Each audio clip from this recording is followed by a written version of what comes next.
Bayangkan, seorang gadis cantik bernama Anata duduk di restoran mewah dengan cahaya lampu kristal yang temaram. Ia sengaja memainkan sendok dengan asal, menampilkan wajah bosan dan pura-pura kasar agar kencan butanya berakhir cepat. Namun tanpa disadari, seorang pria tampan bernama Jensen melangkah masuk, dan dalam sekejap Jensen jatuh cinta pada pandangan pertama. Dan inilah kisahnya.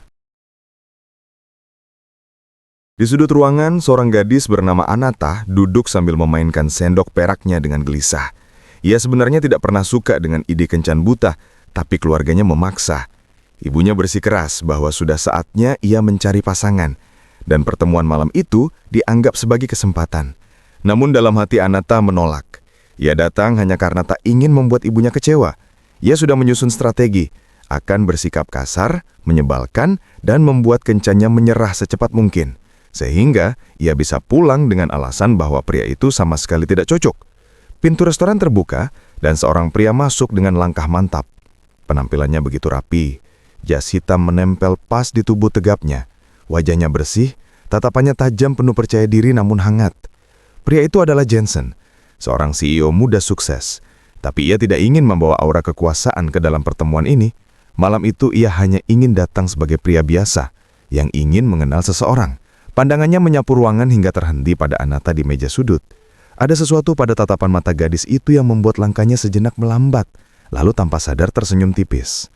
Anata berdiri setengah hati saat Jensen datang lalu duduk kembali dengan gerakan yang menunjukkan ketidakpedulian. "Kamu telat. Aku benci orang yang tidak bisa tepat waktu," katanya dingin padahal Jensen hanya terlambat 5 menit karena macet. Jensen tidak tersinggung, ia justru tersenyum sambil menarik kursi. "Aku minta maaf. Seharusnya aku datang lebih cepat." Jawaban tenang itu justru membuat Anata agak kesal. Seharusnya Jensen marah atau membela diri, bukan tetap ramah. Ia mendengus. Jangan kira permintaan maaf bisa mengubah kesan pertama. Jensen tetap santai. "Kalau begitu aku harus berusaha lebih keras, agar kesan kedua lebih baik." Kata-kata itu membuat Anata hampir kehilangan ritme.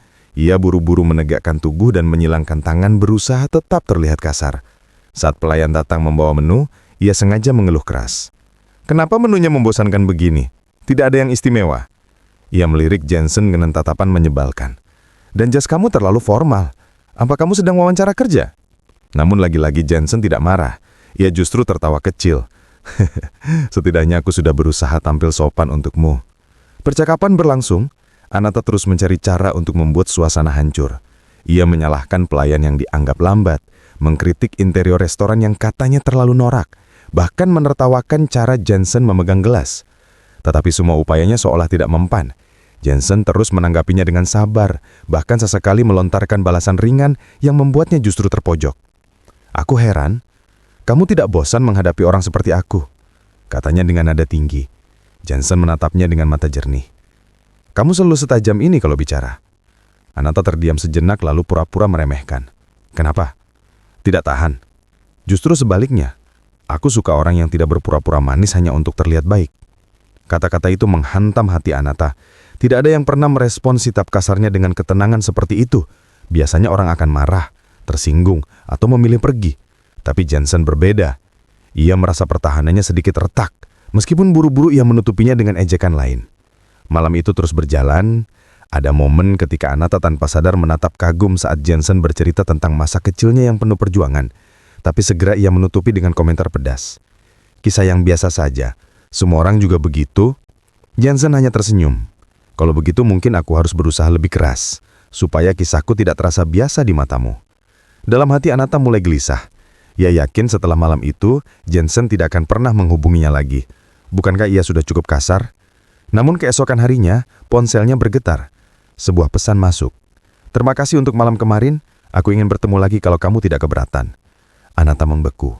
Dengan cepat ia mengetik balasan. "Bukankah aku sangat menyebalkan? Kenapa masih ingin bertemu?" Balasan datang tak lama kemudian. "Karena kamu berbeda. Kamu membuatku penasaran." Sejak saat itu Jensen tidak berhenti mendekati.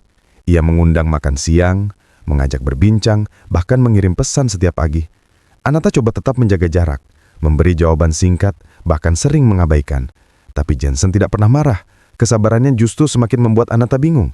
Hingga suatu hari Anata tanpa sengaja menemukan identitas Jensen. Wajah pria itu terpampang jelas di sebuah berita daring, CEO muda sukses yang menjadi sorotan banyak media. Jantungnya berdegup kencang, ia teringat semua kata-kata kasarnya. Malam itu ia menelpon dengan suara dingin. "Kenapa kamu tidak bilang siapa dirimu sebenarnya?" Di seberang Jensen terdiam sejenak. "Karena aku ingin kamu mengenalku sebagai manusia biasa, bukan sebagai orang dengan jabatan atau kekayaan." Apa itu salah? Kalimat itu menusuk hati Anata. Selama ini ia yang berpura-pura kasar untuk menghindar, sementara Jensen justru tulus meskipun menyembunyikan identitas. Sejak saat itu konflik batin semakin kuat. Anata merasa malu setiap kali mengingat perilakunya. Ia bahkan sempat sengaja membatalkan janji makan malam, meninggalkan Jensen menunggu sendirian hanya untuk menguji. Namun balasan pesan Jensen membuat air matanya jatuh. "Aku menunggu hampir 2 jam. Aku tidak tahu kenapa kamu tidak datang, tapi aku harap kamu baik-baik saja." Tidak ada amarah, hanya kepedulian. Anata akhirnya sadar, semua kepura-puraannya tidak lagi berguna. Ia harus memilih, terus bersembunyi di balik sikap kasar atau membuka hatinya. Beberapa hari kemudian, mereka bertemu di sebelah taman kota. Sore itu langit berwarna jingga, angin berhembus lembut. Anata menatap Jensen dengan perasaan campur aduk. "Kenapa kamu masih di sini? Aku sudah begitu kasar padamu. Kamu bisa saja memilih gadis yang lebih manis, lebih sopan." Jensen menatapnya lembut. "Karena aku tidak mencari yang manis atau sopan. Aku mencari yang nyata, dan aku melihat kenyataan itu padamu." Air mata mulai membasahi Anata. Dengan suara bergetar ia mengaku, "Aku hanya pura-pura kasar. Aku tidak ingin kencan itu berhasil. Aku takut terluka." Jensen mendekat, menyentuh pipinya dengan lembut. "Kalau begitu, biarkan aku membuktikan padamu bahwa tidak semua cinta berakhir dengan luka." Kata-kata itu membuat seluruh dinding pertahanan runtuh. Anata menangis di bahu Jensen, merasakan sebuah ketenangan yang tak pernah ia temukan sebelumnya. Malam itu, di bawah cahaya lampu taman, cinta yang tidak pernah ia rencanakan akhirnya lahir.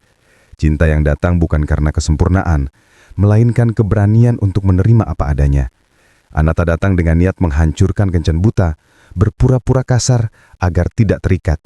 Namun justru dari kepura-puraan itu, ia menemukan Jensen, seseorang yang melihat dirinya lebih dalam hingga jatuh cinta pada pandangan pertama. Dan cinta itu, tanpa ia duga, perlahan mengubah seluruh jalan hidupnya. Dan tamat.